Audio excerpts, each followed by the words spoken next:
Hello mga ka-Angie! Welcome back! So, ngayon pa ako gawa ng video ulit dito sa ating Angie Vlog. So, ayan, kagabi bumili ako dito ang kalabasa. Tawag namin sa dito is balatong sa amin. Tapos, nung kami ng malunggay, ayan oh. Meron ako dito, merong ampalaya, ayan. Saka merong kunting balatong. Saka bumili pala ako ng, ayan maliit na upo. Ayan. Meron pa akong sardinas doon sa taas. Sardinas ko lang isa dito. Saka, bumili ako ng maraming okra. 500 ba isa ito mga ka-Angie. Grabe, dami. Mga dito yung okra. Ang liliit. Ayan. Kaya din tayo nito konti.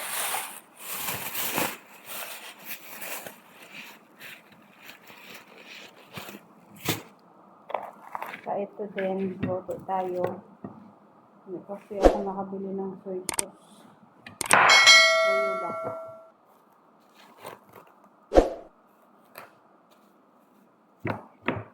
Konti lang yung lutuin ko.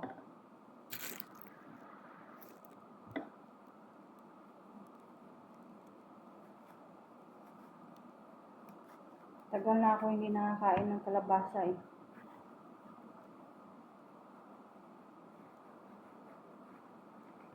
Buti pa doon sa Qatar dati. Maraming mga ganito gulay. Libre ka lang magluto. Kahit anong gusto mong lutuin. Dito meron naman silang gulay. Pero yung lang, yung talong, kusa, ulit-ulit. Gusto kasi na na kumain ng healthy.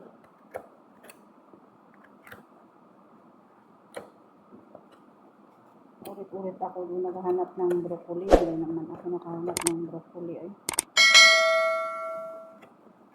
So, alam mo, anong gagawin ko dito? Wala kasing soy sauce. Lauoy siguro, ano ba?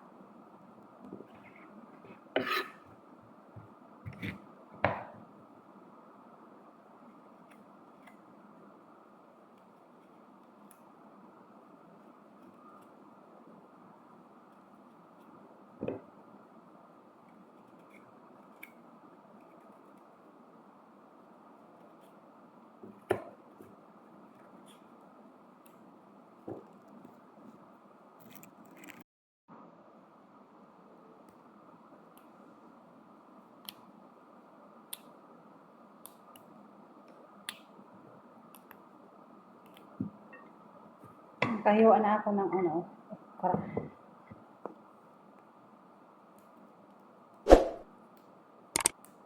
Sarap umuwi ng probinsya, no, mga ka-Angie. Pag doon ako sa probinsya, nagtanim ako ng maraming gulay. Para libre pitas, libre gulay, libre ulam. Sarap kaya yun.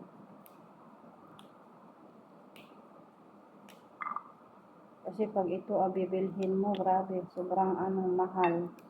Tulad ngayon, bumili ako. Yung 5 real ko, 250 na lang ang naiwan. So, diba? Sobrang mahal. Kaya kailangan natin magsipag sana sa Pinas, sa probinsya. Para makalibre tayo ng mga ulam.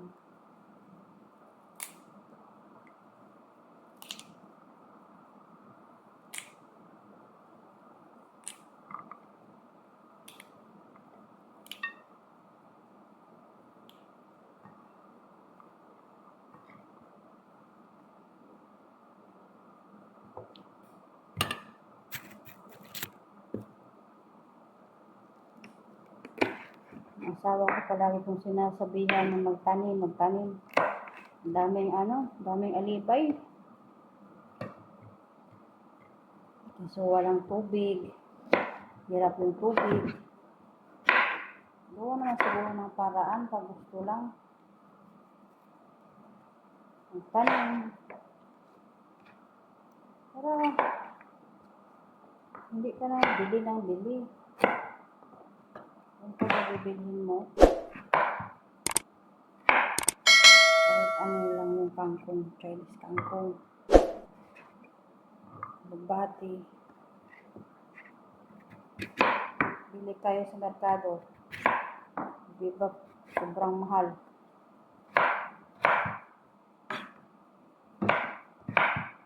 Kahit isang bugkos lang ng alugbati.